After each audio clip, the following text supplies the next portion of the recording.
Anna. Hi. How are you doing? Very good. Nice to meet you. Yeah, you too. Nice to meet you.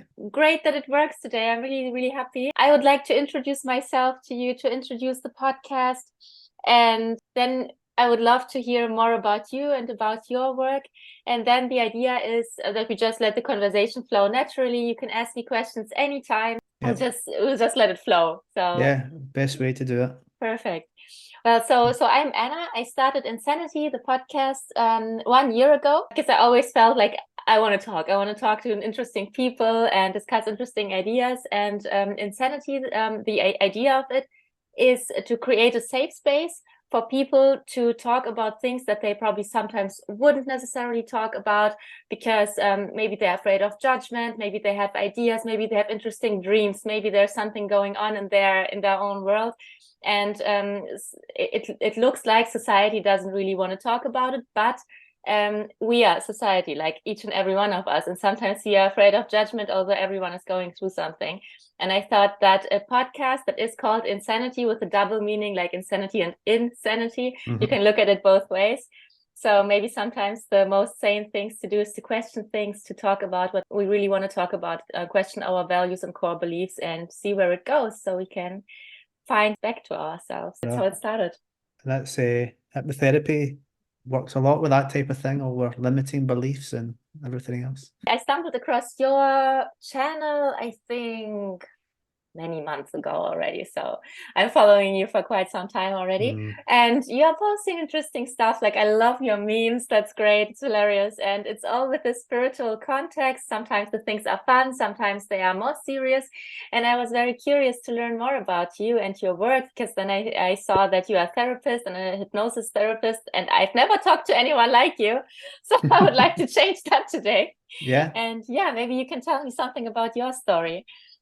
yeah. So, I mean, hypnosis is something I've been fascinated by since I have been probably about 13. Wow. I was about 17 years old when Mm-hmm. roughly I I started to question what it was. What is this? I've probably seen more like stage hypnosis or something like that. So Mm-hmm. when I started to see that, I was just curious of what is that, and then again, 17, I went to college, got a book out on something that was slightly about hypnosis, taught myself. This was in 1991, so a long time ago. Yeah. No internet, just had to figure out from a library. So, so yeah, so that's, I mean, I've been an accountant as well, so that was my job for many years. Mm-hmm. I've been in a band, I was a singer, keyboard Oh, player, cool. Yeah. so I've done lots of different things, but eventually I've always come back to the hypnosis, the Yeah. hypnotherapy, the spiritual Mm-hmm. aspects of what you can use hypnosis for. So Mm-hmm. that was sort of my path a little bit. That's the way that I've sort of went. Um, and I've never looked back on what I've did with hypnotherapy. So it's fascinating stuff. Wow. Yeah, and you're doing it for quite some time now. Interesting. Well, was there any spiritual epiphany one day, or how did it start for you? Yeah, it was pretty much I mean the spiritual aspect of it probably started in I had a curiosity when I was young. I was really curious about ghosts and um aliens, unknown things, Mm-hmm. strange pyramids and everything. That I'm just a fascinated, curious little kid Mm-hmm. thinking, what are these things that no one understands? Why are they? And then when the hypnosis came along, my younger brother, 6 years old, I did a past life regression on him. So he was going on about being he was married, he had a little child, had a skin disease, he was dying, he wrote children's books, and this is a 6-year-old saying all this. So that got me fascinated on just this other aspect of this, Mm-hmm. other lives, I suppose, reincarnation. Then later in life, I started to discover that there was spiritual aspects to it as well, that you can take people past lives, and there is what did they experience then, and I mean there's books out there. There's a guy called Dr. Michael Newton who studies something like 7,000 test cases, and they're all saying spirit guides and um soul groups, and how we're here learning, and so there's a lot of other people that have did this, so I kind of carried on with that and just took it into more spiritual aspects. Mm-hmm. The clinical hypnotherapy, which is a lot about help people to overcome things, change mindsets, improve life. That probably came later, but Mm-hmm. I really learned that to try and improve my skills with hypnotherapy, to um, learn more about well, help people to, some people struggle a little bit. So I used to think, why do some people struggle? Maybe if I learn more about hypnosis. So I did a lot of studying and courses in that. And then suddenly um, I'm changing people over phobias and fears and Mm-hmm. anxieties, depressions, uh, changing mindsets. And I'm thinking, Mm-hmm. this is pretty cool as well. So Oh. that was it. So it was a bit of a mixture of the spiritual aspect and the kind of more clinical helping people. But at the end of it all, it's all spiritual because everything's Mm. spiritual. Yeah, yeah. Wow. And how is the response? Like, how many people are actually interested in that or acknowledge that this side of life exists? Um, well, you could look at Buddhist religions, they all believe in a reincarnation. You could look at most religions, they all believe in some kind of aspect of an afterlife. So I'd probably see that there's a huge percentage of the world that are probably maybe view it from a different perspective. And I think that's a lot with a lot of people is that we sometimes people fight over the whether their religion's the right religion or, and for me it's like it's just a perception that Mm-hmm. probably they're all right. It's just that we as humans perceive it in a different way. So I'd probably say that in terms of the reincarnation aspect, there's it's not all religions would believe the reincarnation, but things like Buddhism do. Christianity has actually got some basis in, but it doesn't. It's they reckon it's been um, taken out a little bit, um, but again, you can even look at that perception as a past life. Is that life that life isn't me, Stephen Mm-hmm. Towill, but that life is a part of my soul. So in a way, you could look at it as that I will only exist once as Stephen Towill, Mm-hmm. but from a soul perspective, they'll have many. Um, I could have many lives. My soul can experience many lives to grow in. So for me, it's just we argue about things, but a lot of the time we can just view it in a different perspective and realize that we're all saying the same things. Yeah, I really like this perspective that you said.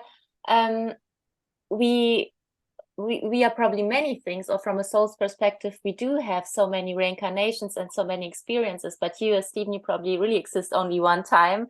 I had another interview a few weeks ago, and I really liked that my interview partner said something similar, like he wants to treat life the way as if there is only this one life, because most Mhm. likely in our shape or in our form, we're experiencing it only one time, although on a universal scale, probably it is just a grain of sand. Yeah, that's it. I mean, we're here for a purpose and a reason. This is the whole point of having this life is, from what I can understand from experiences of sessions and other people's sessions, is this is all about learning, growth, soul growth, expansion. So for someone to focus purely on this life, that's completely fine because all their lessons, all their growth is in this life. Some people want to expand a little more and they want to understand more things. Everybody, I don't think there's a lot of right and wrong in this. It's all about what's everybody's got everyone's unique and everyone's path's unique, and it's about us being who we are. And for some people, they believe that this expansion of understanding and knowledge is part of the evolution of humanity. So then the people that are focused on their specific lives, maybe they don't need to worry about this expansion of humanity because they need to learn lessons about whether it's greed or fear or love or so they've got their unique path. But then there's others that are maybe start to bring these awarenesses and these understandings into the human consciousness, the human awareness. And these people that are bringing this in are raising this expansion of understanding of who we are, what we are. So everything's always moving forward, but every single person has a unique path. And if someone wants to sing purely forget about any kind of spiritual aspect, any higher understanding of what we are, then that's completely fine, because maybe that's their path and that's what they need to do to grow. Wow. Yes. Yes, that resonates a lot. Would you say that there is an overall purpose that we all have, or does everyone have a unique purpose? Again, you can look at that from different perspectives. So there could be that. So there's this understanding that we are part of God. We're a one. We are a soul consciousness. That we're all aspects of. So from that perspective, we can see ourselves as individuals, as a part of a whole. But like a raindrop or a little droplet of water flying up out of the sea and then returning back to the sea. So that's about bit for that little moment to have an experience. So you can really look at it from a perspective of that we're all one and we've all got the one sole purpose as expansion and growth and experience. So maybe that as God or as the source or as the one consciousness, it's all about experience and expansion and growth. Then we're all aspects. You can even look at this, it kind of reflects the mind as well. So if you look at the way the mind works, it's almost like the mind works. We call them ego states, we call them parts, we call them personas. But sometimes what happens is that they're in conflict. So we might have a part of us that, let me give you a better description of these ego states and parts. But if you imagine your best friend, this is one I use with clients a lot. Your best friend coming to your front door, you've got a whole persona that will come up to greet that person. It may be that your voice goes up in pitch. So you go, oh, how you doing? It's really good to see you. Your hands may come out, your facial muscles will go up, you're smiling. Now you're not consciously saying, right, switch on that persona, all these functions that are all happening, muscle movements, tone of voice rising. They're an unconscious process that will come up in this friendly environment. If it was a salesperson that comes to your door, he sticks his foot in your door and he starts being very pushy, you're not going to be going, oh, how you doing? It's really good to see you. You're probably more going to be like, can you get your foot out my door? You'll be more firm with them. Your voice tone will come down. If it's a little dog, if you see this fluffy little dog, you're not going to go, oh, how you doing? It's really good to see you. You're probably going to rub its little head and go, look at you, you're beautiful, and you tickle his little For chin. sure. But can you imagine if that's what you did to your friend? You open the door and they go, oh, look at you, and start rubbing their head and tickling their chin. She'll be going, the hell are you doing? So this is the idea, is that we're all these different personas. Now, Carl Jung, the psychologist, he talks about the shadow. And the shadow is all these aspects of us that are unhealed. So again, as we go through life and through experiences, we have all these parts of us that are playing out or maybe being triggered. They're holding the traumas of the experiences. And through something like hypnotherapy, that's what we're trying to bring up, is these triggered parts, these unhealed parts, to help them, so that because they're working almost. And if you think about what we said a moment ago, your best friend, the salesperson, the dog, they're all coming at the times when they need to come. So they're all working the way they should do, but sometimes these parts are pushing up and they're bringing anxiety, they're bringing depressions, they're bringing fears, irrational fears.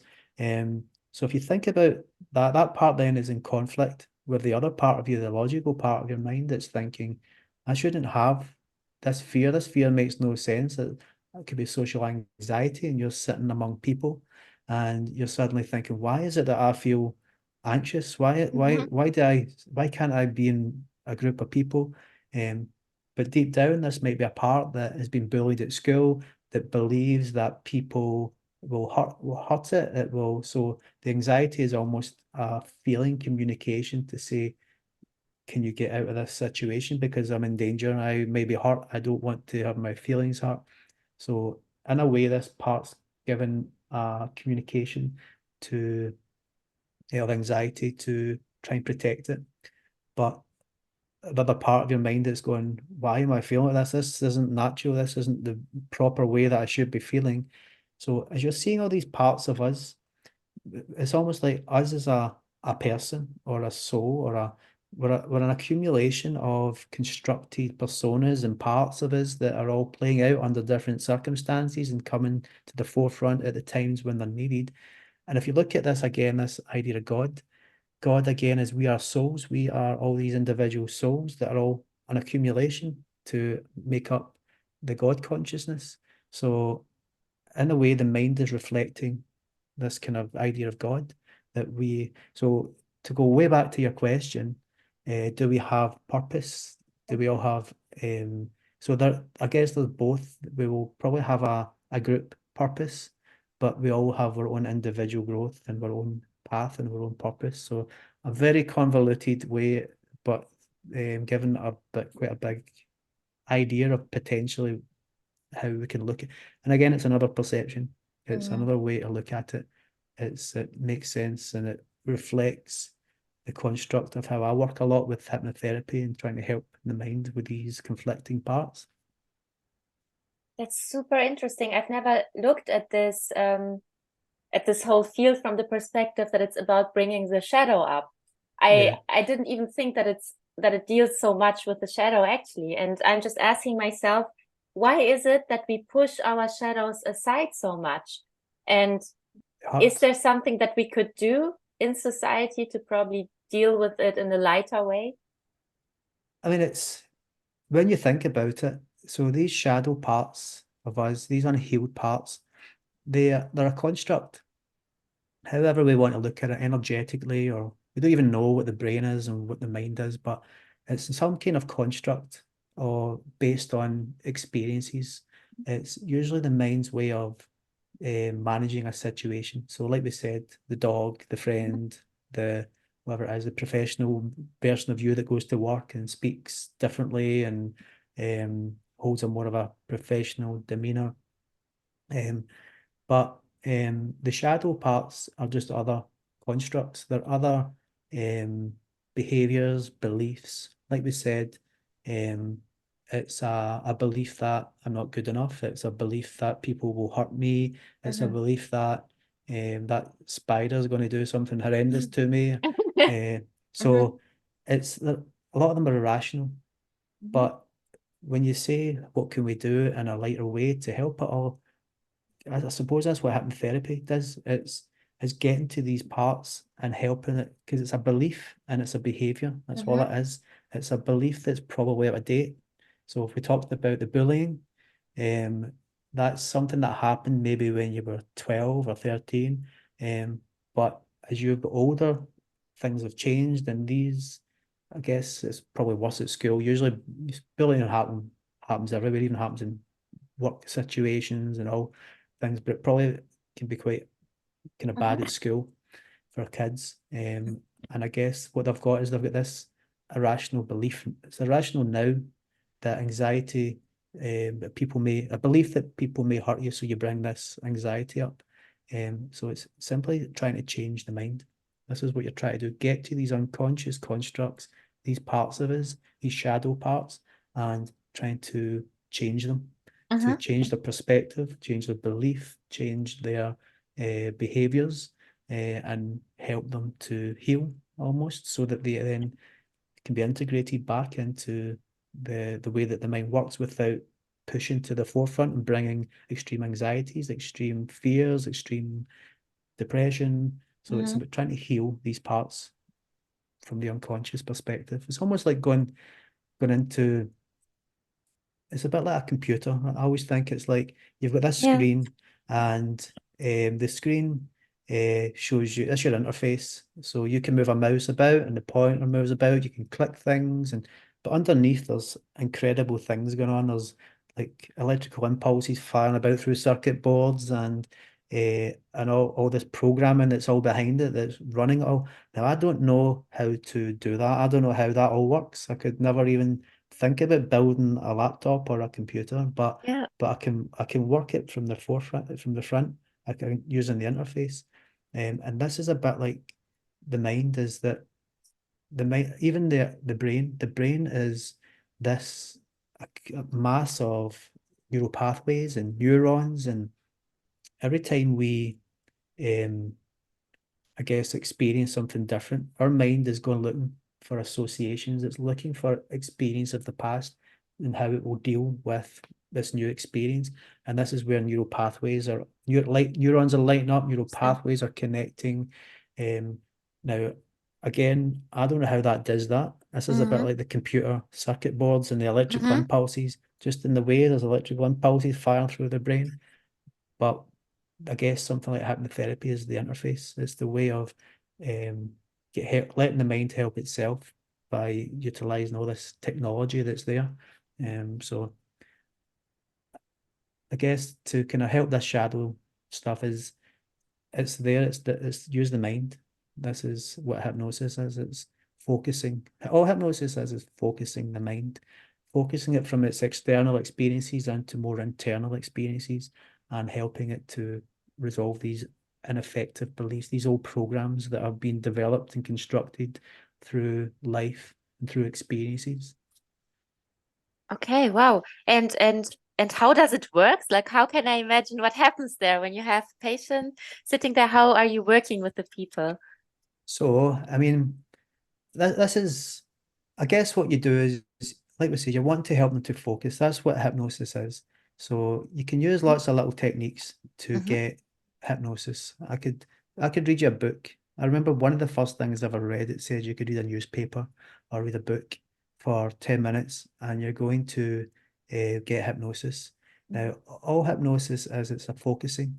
And if you're reading, so this is what I say to some people, like, you can talk, you could use it, you know, one of these voices. So I could say, now you're walking through a forest and perhaps you can hear the sounds of the birds whistling in the trees and the light breeze on the skin. Maybe it's the colors of the blue sky. If I talk to you for 10 minutes like that, you're going to focus, your mind's focusing into my voice, but it's losing its perception a little bit of the external, and it's going more internal and it's listening. Now you can use that to focus mind. You can use other ways as well. There's little inductions, rapid inductions that I use, getting people to bring their hands together, tell them to watch their fingers and watch their fingers starting to come together and give them suggestions. So I'll do it with you. I'll do it with you, right? So bring your hands together. Rub your hands together. Can you feel that little bit of heat generating in your hands? Yes. Okay, so I'll show you very briefly this little process. So clasp your hands together. Keep your fingers tight, hands tight. Then all I want you to do is to bring your two pointing fingers up like that. Perfect. Keep the rest of your fingers tight and hands tight.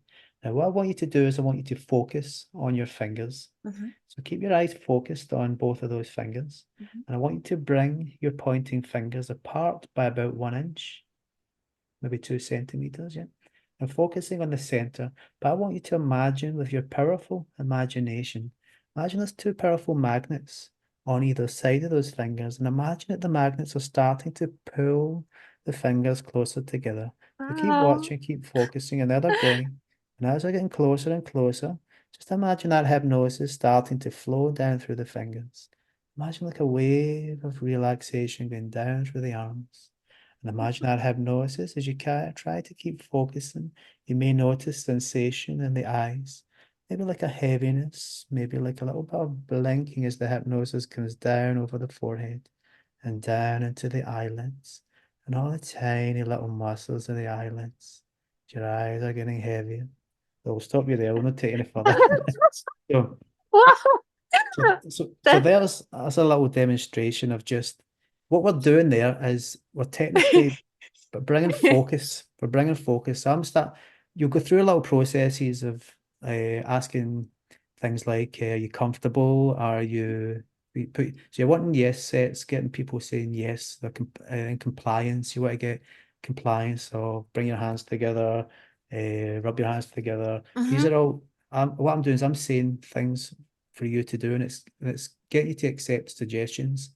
And then what we're doing then is then it's about getting you to go more deeper, start to draw your focus internally. So once we get to that place, there's things like deepeners that we start to do. So it's getting you just to, again, there's questions about, is there really a depth of the mind?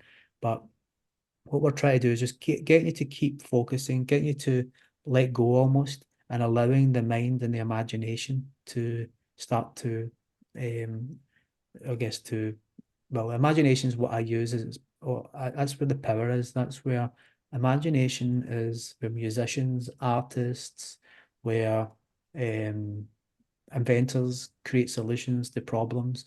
So the imagination is this incredible tool that we've got, and that's what we're wanting to do, is utilize it and actually then start to get.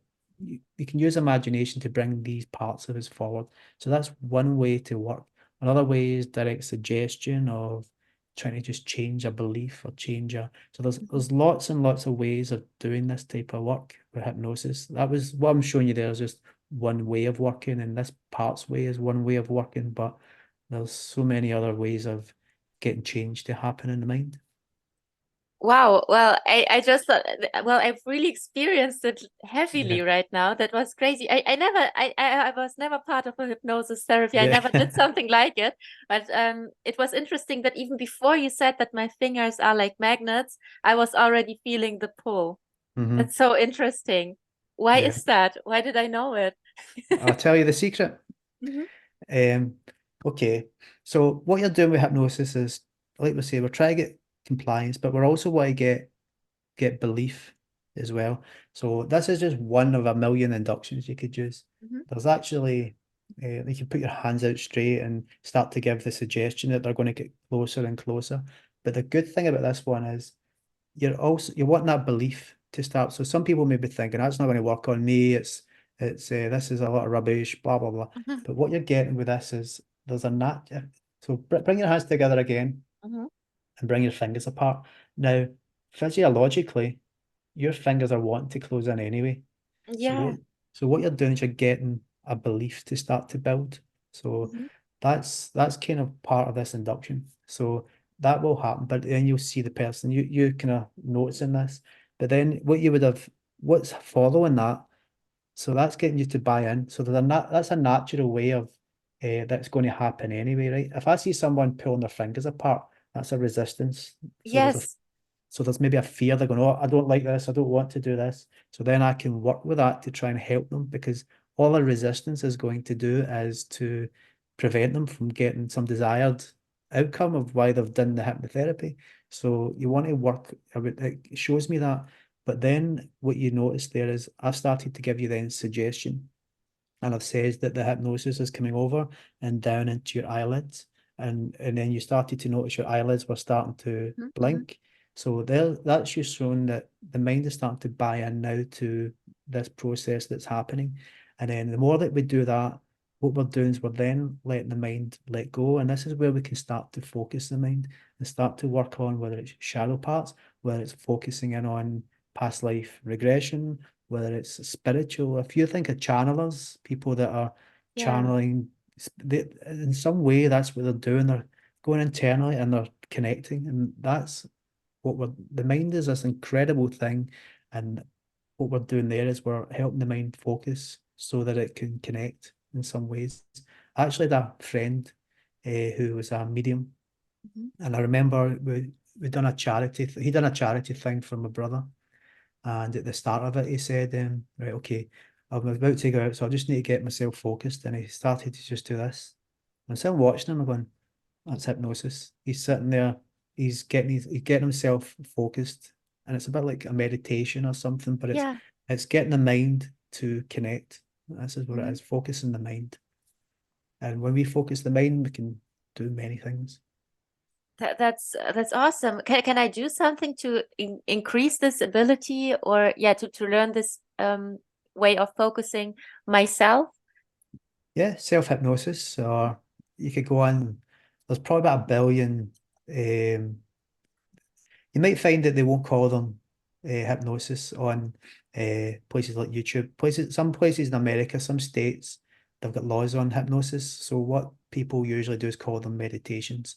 Mhm. So look for some of these, there's probably going to be tons of them out there. Some will be rubbish, some will be good, Mm-hmm. but you can look for an empowering meditation or something, and what that will be is that will still be focusing the mind, because you'll be sitting there, you'll be listening, your eyes may be closed, it may have you imagining, but I mean, hypnosis is the worst word for it. It's hypnos is the Greek god of sleep, and we're not sleeping.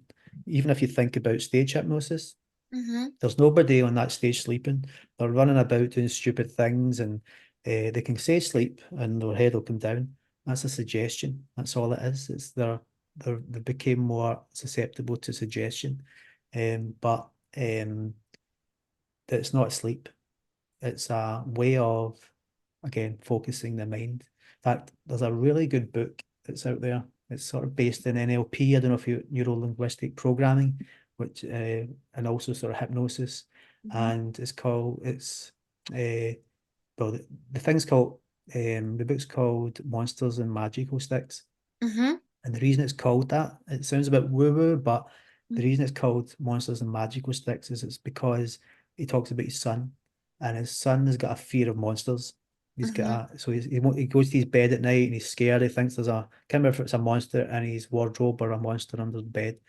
But what this guy realizes is that it's his son's imagination that's creating. Well, maybe it's not imagination, but maybe there really is a monster in the cupboard. But the but his son's imagination is creating this fear, this Mm-hmm. irrational fear that his son can't go to sleep and he's in his bed.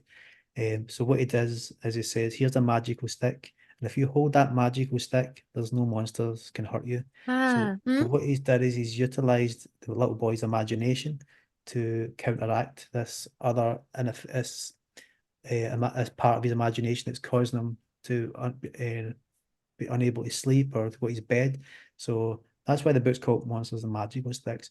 But he talks about that there is no such thing as hypnosis, Mm-hmm. because everything is hypnosis. So that's what he says. So Ah. like a little minute. So we talk about trances and hypnosis. So if I was to say to you, I'll ask you a question. Where was the last vacation or the last holiday that you went on? So if you think about it, where was that place? Should I say it loud? Yeah, tell me. So Yeah. I'll like you to think Yeah. about it. Have a little think about it and tell me, where was that place? Was in Seattle, Washington, and there was a lot of green, a lot of woods, the Yeah. ocean. So see, as you're telling me, you're picturing that, aren't you? Mm-hmm. So your eyes went up the way. So Yes, yes. that's a signal that you're visualizing. Mm-hmm. If you look down, it would have been a kinesthetic. You would have been thinking about the feeling of the place.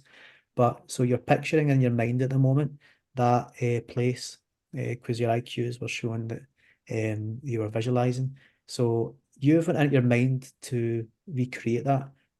Now, when you ask someone like that, so this is what they may do. I'll do a little demonstration. It may be something like, "Tell me about your holiday," and they'll go, "Now, see that little moment where their eyes are sort of, Mm-hmm. where are they? What's happening in that moment?" They're in a little mini trance for seconds.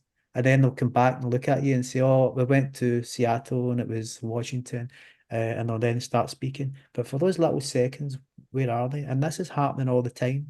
It could be a business meeting where someone says, "Did you manage to get those figures?" And they go, yeah, there were such and such. So for 2 seconds, waiting for the unconscious mind to bring the information that is needed, Interesting. and then the conscious awareness. So it's as if it's like it's going offline for a little second, and then back in. So I could even argue that there's no conscious and unconscious. It's all one thing, but it's a good construct, because if you look at my hands at the moment, my hands are flapping about as I'm talking for the whole time, but I'm not consciously saying move these hands around, or I can speak better to you by moving my hands. They just seem to happen all the time. So it's we've got all this unconscious process, I guess, going, and this is how we can recognize that there's unconscious parts, unconscious processes of the mind that we're not aware of, that will come to the forefront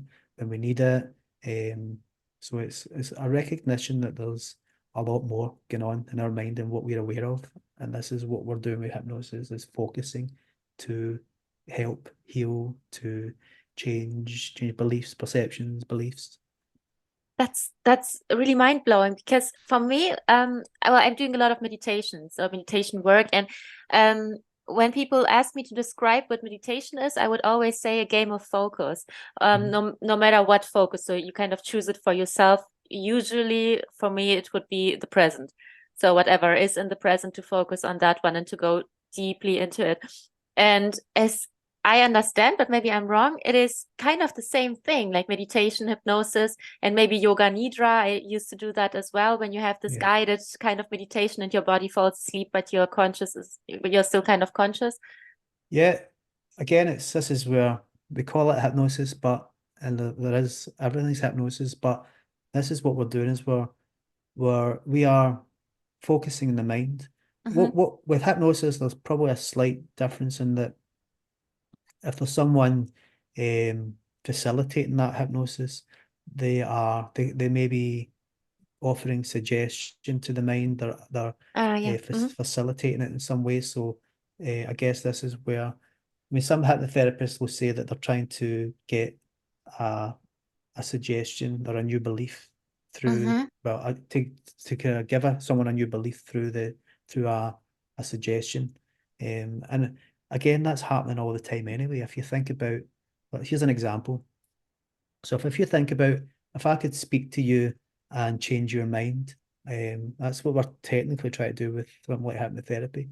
But if you went to buy a new car and you saw this disgusting, horrible car, and you thought there is no way I will ever buy that thing. Look at the state of it. And the salesman says, "Oh, I see you're looking at that car. Are you interested in it?" And you would go, no, not at all.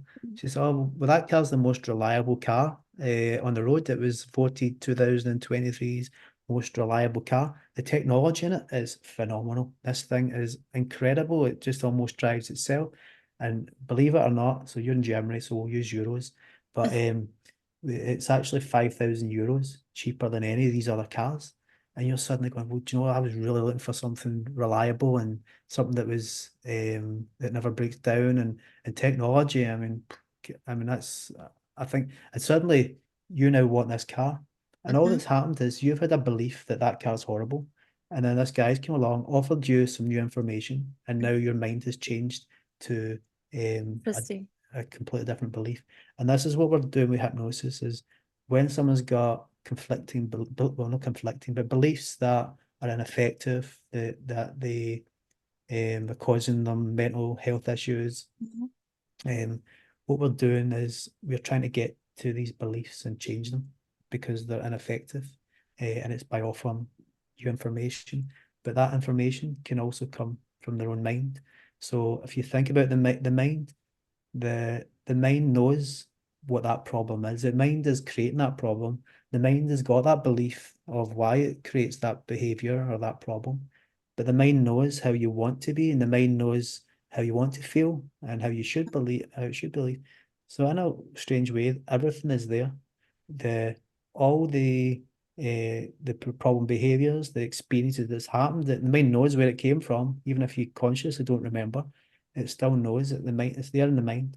So what we're doing is we're helping the mind to help itself. That's technically all that's happening. We're trying to resolve these conflicts that are there in the mind. Oh, and how long does it usually take to change a belief? That's a bit like how long's a piece of string. It could be like that. Just like Mhm, that car salesman took, how long did he take? He took maybe 30, 40 seconds to explain a little bit about the car, and then that belief changed. mhm, Sometimes, so if it could be people with really bad trauma, or mhm. really, and the mind has really get really stuck into these constructs and these beliefs. So sometimes it can take a bit of time. So it's the same as when people ask me how many sessions will something need. I Mhm. have no clue. It could be one Okay. session, or it could be 10 sessions, or it's hard to say. What I usually say to people is that do one session, see how you are, how you feel, how it works for you. And then if you feel you need another session, book another session. So some people will say book 3 sessions or 6 sessions. and then we'll work through it bit by bit. But there's all different ways of working, but we never really know how long it will take. Sometimes for some people, I find very highly logical people, or people that are very controlling in some ways. Some of them may struggle because they struggle to let go, or they struggle to imagine a little bit more, and take away from this logical thinking. So some of these people can struggle a little bit. But then again, I've had people that have said, I don't know if this will work because I've got quite a controlling mind. I did a session and it went well. So you just Mhm. can never tell. Like we said, everybody is different. Everybody's unique. And I guess Yep. we just need to work. You work with the person and to try and help that person and try and work out what works better for them. I Mhm. mean, there's so many ways to try it, but so many things you can do. I love that you are working with limiting beliefs, because this is something that I've recognized for myself as something that I want to work with a lot more. Mhm. And I'm doing it for myself. Yeah. And how I do it, like my approach, maybe you can tell me if you think that my method is useful, because what I've figured out, or I think I figured out something for myself, like I recognize a limiting belief every time I don't feel good somehow or not in alignment. So every time I feel fear, discomfort, something that just doesn't feel good, I realize it must be a limiting belief. Otherwise, I wouldn't care. Otherwise, no matter what happens, even if it should be something unpleasant, I just wouldn't really recognize it or not engage with this feeling. Mhm. So I've realized, okay, must be limiting belief. And it doesn't always work, but doesn't always work out. But what I used to do is I relax myself as much as I can. Like I try to relax my body, I try to breathe, and I just do it.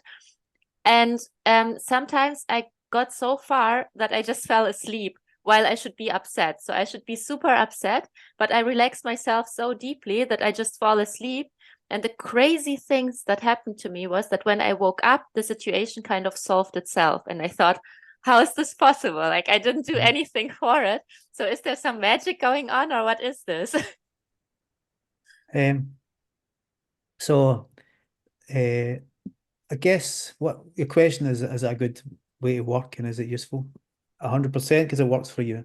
That's what's it Okay. doesn't matter what I think as long as it works for you.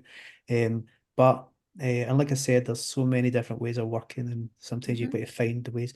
Now, what can be happening there is, like I was saying, there's something triggering.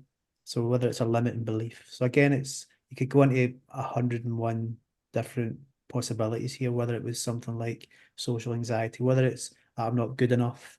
It could be that a person has when their parents have put them down a lot and they don't believe that they're good enough, or a bad teacher that would criticize them and they lost their confidence. So there can be many things that create these limiting beliefs. Um, when they're coming up, in a way, it's a mind state. So we shift in and out of mind states all the time. So I'll give you some examples. Again, it happens with conversation. You could say to some, you could see, say you meet somebody that you've not seen for a year, Mhm. and but you've maybe in Facebook or something, you've seen some of the things that have happened, and their mother died 6 months ago or something. They got a new job the last 2 weeks, 3 weeks ago. So you see them and you go, "How are you doing? It's good to see you," and blah blah blah blah blah, and then just say, "Oh, I'm really sorry. I heard about your mum. Your mum died," and they maybe go, "Yeah." It was so there you go. There's this whole shift, and you're seeing it in body language. You're seeing so they're having there's a state shift, a state of mind. They're coming down, their voice tones coming down. Yeah, we didn't expect it, and blah blah blah. Talk, and then you can say, "Oh, sorry to hear that, but so I heard you've got a new job." Oh yeah. I mean that was and that there's again this is a state shift. They've now came into this different state where they're now talking about something exciting here. It's been amazing. I mean, I didn't expect it. It just came out of the blue, this new offer, and it's twice my salary, and it's been fantastic. And so look at they've went from this sort of more demure state to this more excited state. And states are happening all the time, whether you're in a state of anger where you're shouting at someone and it's something's really annoying you, whether you're really happy. Um, so we're shifting in and out of states. Now, what happens is if you think about, as we said, some shadow part, a part that's trauma, holds trauma, that if that's been triggered and it's coming, then what it's doing is it's creating a state. You're going into a state maybe of anxiety, or you're going into a state of fear. So that again, that's another state of mind. Now, what you're doing is you're breaking the state, you're interrupting the state. So what's happening is, like, and again, it can happen naturally. If you think about someone in a bad mood, Mhm. and you say to them, you tell them the funniest joke they have ever heard. So they've been sitting in this really stinking bad mood, and then they hear this joke and they just start laughing, and they just, oh my God, that is hilarious. I can't. And then you say to them, go back to that bad mood again. It's not easy to get back into that state again, because there's been a pattern interrupt. Mm. The joke has created an interrupt into that state, and then it's brought it's created another state of laughter and humor. So what you could be doing there is that as that limiting belief or that state is coming up, you're interrupting it by quieting your mind, by focusing and not letting it empower itself to come up. So now how then it resolves completely, I don't know, does it completely go away? Is that the limiting belief gone, or does it still come Mm. back at some other time? So so if it goes completely, then I don't know how that's doing that, but that's amazing and it's working for you. If Yeah. it still comes back, then it may be that it's what you're doing each time is you're preventing the state from coming up. You're not letting that part express itself to take power. To We call ego states coming to the executive. So again, it's like the little dog. Here's a part come to the executive. It's going, oh, look at you, and else it comes to the executive, the professional you that's at work and speaking to people. So there's all these different ego states Mm. and personas, but creating states of mind. And what you may be doing is interrupting it and stopping it from expressing. And then by quieting your mind, you're not allowing it to express. So, and maybe over time, if you kept doing that, repeating, it may start to change it so that it doesn't, the mind starts to get used. You may be teaching the mind how to deal with it. So by quieting your mind and stopping, it's giving your mind a resource to actually deal with it the next time. So that, like I said, as we walk, or as my hands move about as we speak, as we walk, we don't need to think about what muscles are moving in the legs, how to keep balance as we're walking. This is a unconscious process. So there could be that you're teaching your mind how to manage that state. Yes, yes, that makes total sense because now you've asked if the belief keeps coming up, and I think most of the times it does in a lighter and lighter way.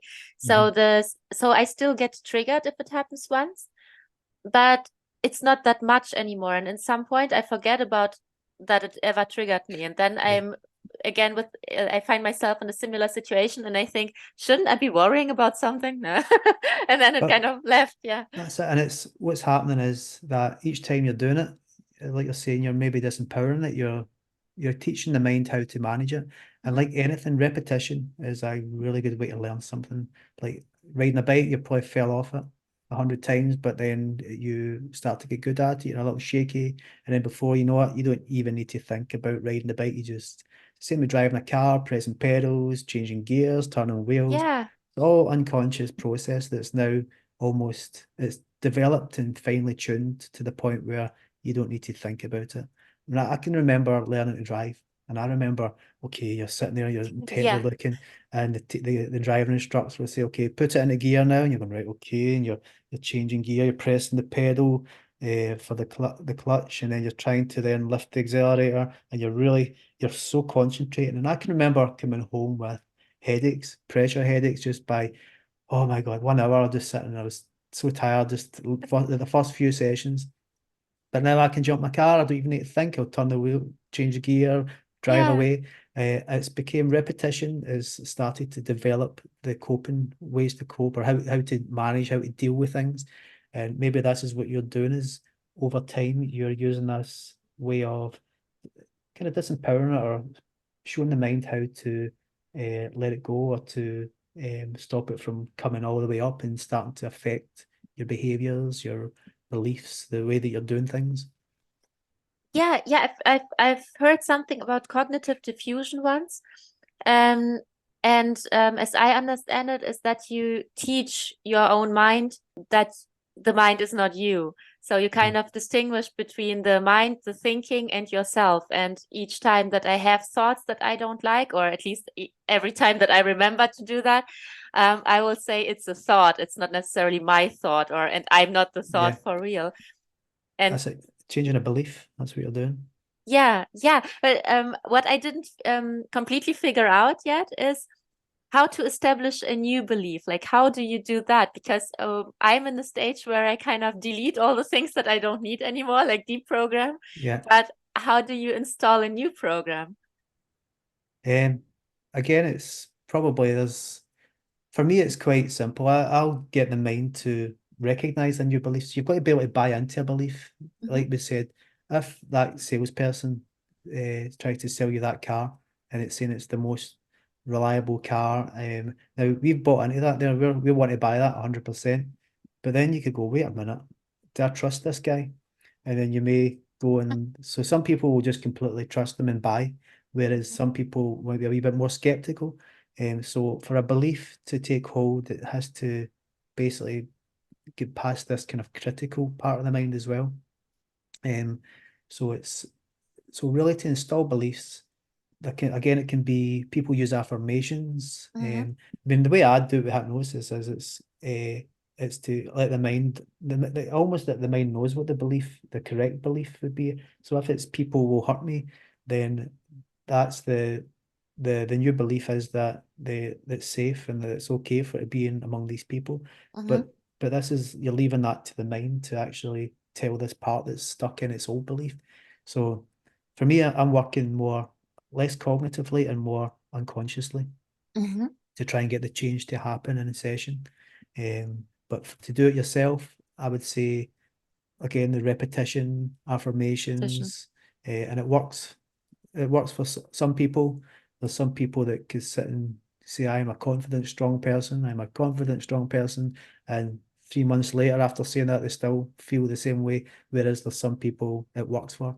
So again, it seems to be in the way that the mind will buy into, I guess, will into change. And again, some Hmm. people's minds can be very rigid and not want to change, and other people are very open to change. Again, it's everybody's mind. Everyone's different. Everybody's minds are different, and it's finding what works for you, really. Right.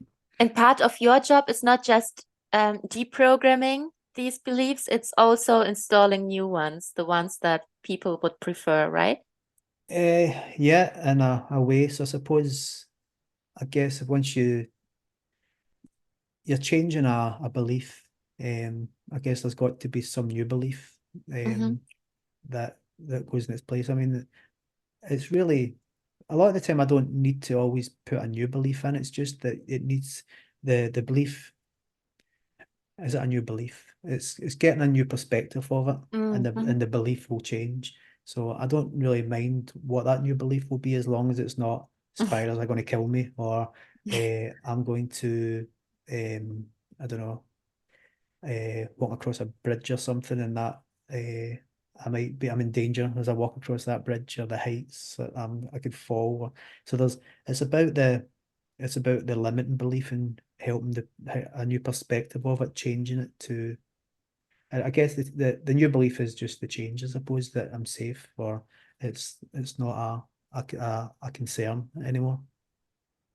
I've recognized one limiting belief within myself that I found so ridiculous and I couldn't even believe that people would have it. It was like it didn't make any sense to me. But from all the beliefs that I've ever watched myself having, this was the craziest one, and I'm still working with that. Is it a usual one? It is the belief that when something really good happens, like when I'm really happy, there is a little part of myself that thinks that something bad will happen afterwards. Mhm.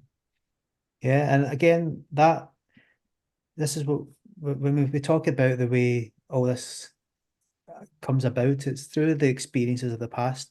So it may just be that in some way, right, so it can come from anywhere really, but it could be an experience that you've had, something good happened, and then it all fell to pieces, right? Now that one experience can then whether it's nothing's bad's happened for about another 5 years, but then suddenly something good happens, your mind recognizes this good thing happening. It uses association. This is the way the mind works. It's how we learn and how we keep dealing with new situations. It's going back to look for past experience. Oh, there was that time where we had that good thing, but then it all fell to pieces. So there's this now sudden realization that there's a change in the way that you're perceiving this because something good's happened, but wait a minute, it might not last, or it's these things. So it can come from experiences. It can come from, so it can be generational. So again, children, when we're growing up, our minds are like a sponge.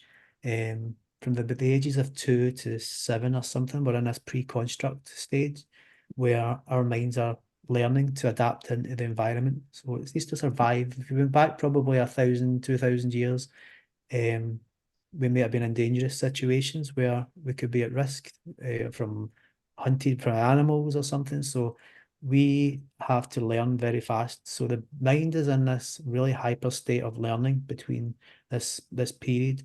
So what it starts to do is it's looking for, I guess it's looking for its sources to learn, and it will maybe look at parents. Parents are usually the ones that will be there with them all the time. So if a parent has got a limiting belief of that they'll never achieve anything, they're not worthy of anything, there's a good chance that the child will also learn that, and you might even find that that has came from that. I say it was the mother. The mother may have got it from her mother, and it's just that this keeps going. So it's this they call it, you hear the word used a lot, generational trauma, Mm-hmm. but it's what's happening is it's these limiting beliefs can be learned from our parents or from the people around about us. And at that age, our minds are so wide open to accepting um, ideas and constructs of things that they will take them on. And then all these years later, we don't understand why we've got this fear or we've got this limiting belief, Yeah. but it actually could belong to your mother or your father or your father's father or your mother's mother or your mother's mother's mother. So these can just keep going. So this is where you hear people talking about breaking these generational traumas and things like that Mm. because our limiting beliefs, because it's formed part of our, I guess, the construct of our um, understanding of things or our beliefs.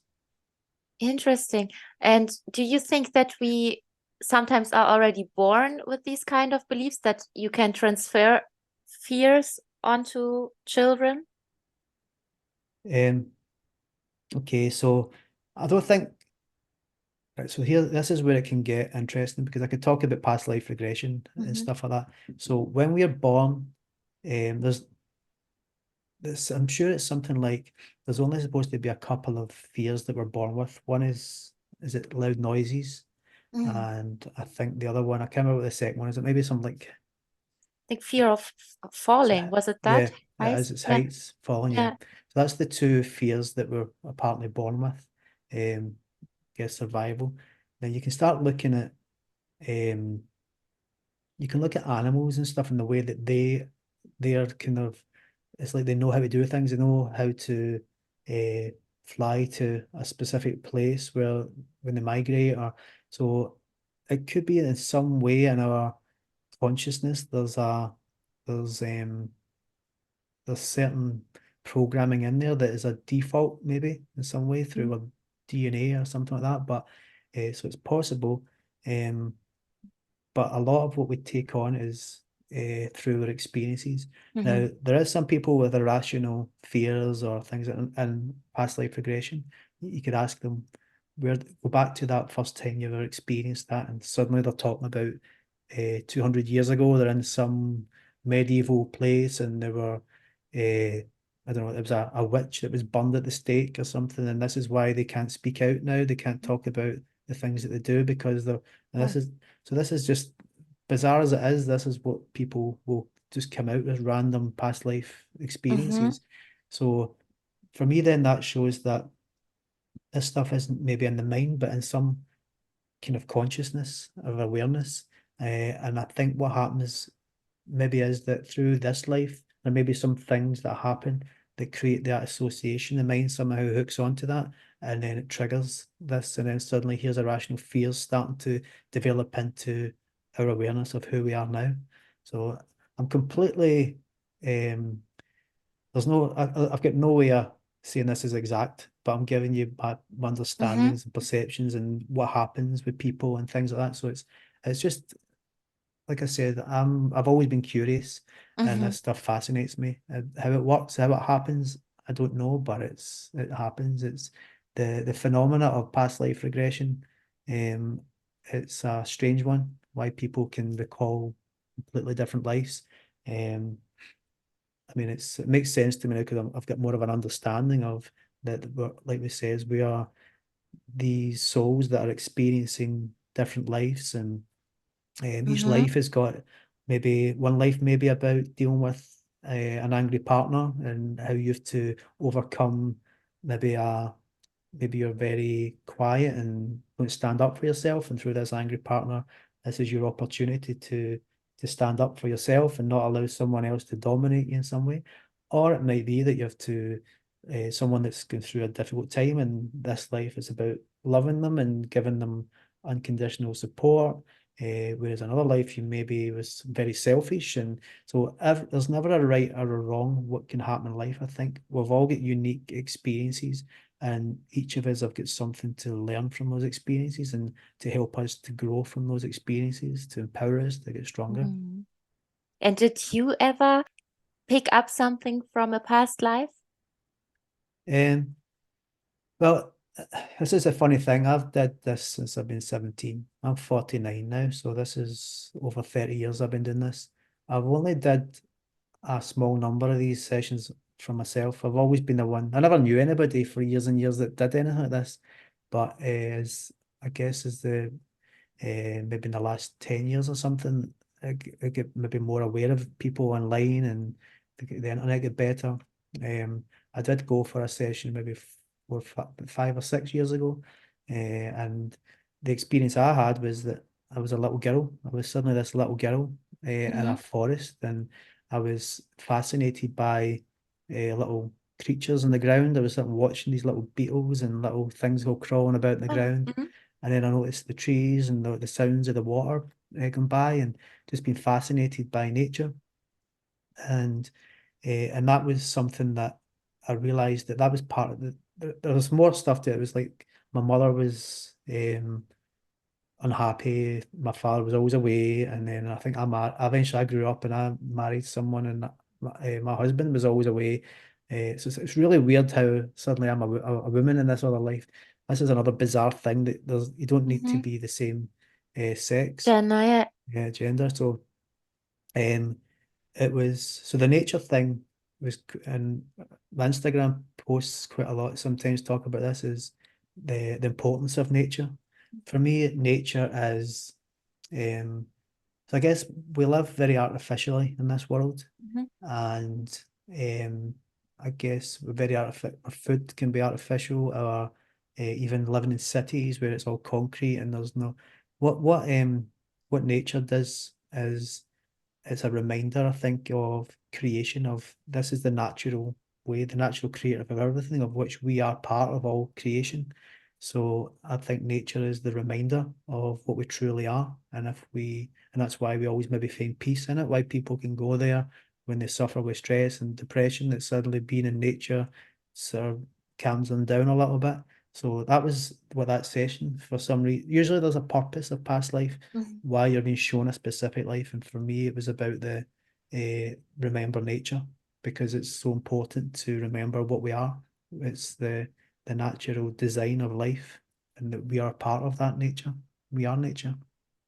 Wow, that's also interesting that it always comes with a purpose, because I have also had an experience that I didn't know where to put it. It was like a dream. So, I mean, I was sleeping, but I cannot really say that it was a dream, but I have experienced, because it felt way too real. And I was another woman with a completely different life, with completely different looks. My thoughts were different. I was observing myself with my thoughts, with my life, with my values, which were completely different from how I would behave, how me as Anna Yeah. would behave and think. So all our values, the way we would treat people, were completely not aligned. But it was interesting to watch her from her Yeah. own eyes. And this woman, she was there was a bee, I think, and or another animal, and she got like something happened between her and this bee, and then she couldn't breathe anymore, and she fell. Then the doctors came and they put a mask on her face, so she got reanimated again, and she started breathing, and I could feel the mask and the air on my own mouth. And I remember that I woke up and like almost sitting in my bed, I almost couldn't breathe, but I still had this sensation on my face from this mask and from the air coming through it. And I thought, whoa, what was that? And I still remember it very, very vividly. And from that dream, I couldn't say what it was good for, because I didn't feel aligned or in harmony with this woman or with this person at all. But I will have to think deeply about it now. Like, what did it want to tell me? Yeah. Do you not have a fear of bees or anything? No. Oh, but good point. Since I'm a little kid, when I was a little kid, actually, like 1, 2 years old, I was afraid of leaves that were flying around and just land on me. So I was afraid of that kind. Wow. Yeah. I didn't see this connection yet. Yeah, I mean, this is the thing. This is what I like when I do past life regressions. I try then take them past the past life, even in a sort of single session, to try and get the understanding of why were they showing that life. So if your mind's showing you this life of, like I said, I remember one guy, this big guy, bearded guy, who was sitting there saying that he had little white shoes and his white frilly dress and little bows on his shoes, and how he loved his little dress. And I was nearly laughing because I'm sitting looking at this guy, this massive guy with a big beard, talking about his little frilly white dress. So again, it's like, why is the mind showing you that? Why have a billion possibilities? Why does it show you something so specific and vivid as this? Sometimes it can be quite emotional for people. Sometimes it's like it's like, well, people can experience it in different ways. Some visualize it very well. Some it's more a sense or awareness or a feeling. But it's really then asking, well, why did you show that person that? And then there's usually meaning comes, because in this life they're going through something that they've already went through in that life, and it's to show them that they are capable of managing it because they've dealt with something worse. Or it could be that fear that they hold, this fear of drowning, it was because the ship sunk in this other life and they drowned, and this is why they've got an irrational fear of water. And how the way the mind then seems to be able to, it's as if it must then separate it in some way, it rationalizes it in some way that kind of helps the mind to realize that, again, it's maybe changing the belief when it's something like that, when it's that this water's not to be feared because that belongs to there and it doesn't belong to here. So there's so many reasons, I think, why we're sometimes shown these lives, and it's about trying to understand why. It's at first I was just fascinated by them, try to get the names and the dates and and then getting some people would go and find some of that information and it would collaborate to what they've said. But I've moved away from that as much now because I've started to realize that it's usually for some kind of resolution or healing that the mind is showing them that. So let's find out what that is and help that give that. I suppose it gives the person, I guess, some benefit out of the session. It helps them, it moves them forward. It helps them to let go of something that they've been holding on to. So it's the therapeutic value of it that I'm probably more focused on these days than going looking for corroborating someone, isn't it?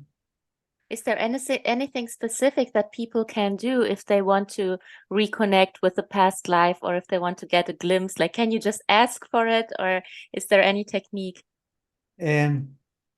So I suppose this is it's try to get past this kind of critical thinking. This is what the hypnosis is doing. It's helping you to focus the mind away from the. There's also a term. Some people explain hypnosis as a suspension of disbelief. So again, it's when you're disbelieving something, then you're shutting it out. So hypnosis is a suspension of disbelief. So one way is, I guess meditation is about the closest someone's going to be able to do it to try and recall it themselves. So it's just trying to relax the mind and to try and bring yourself to a place where you can maybe open up to these things. But Sometimes you'll get YouTube videos, they're quite general, past life meditations or something.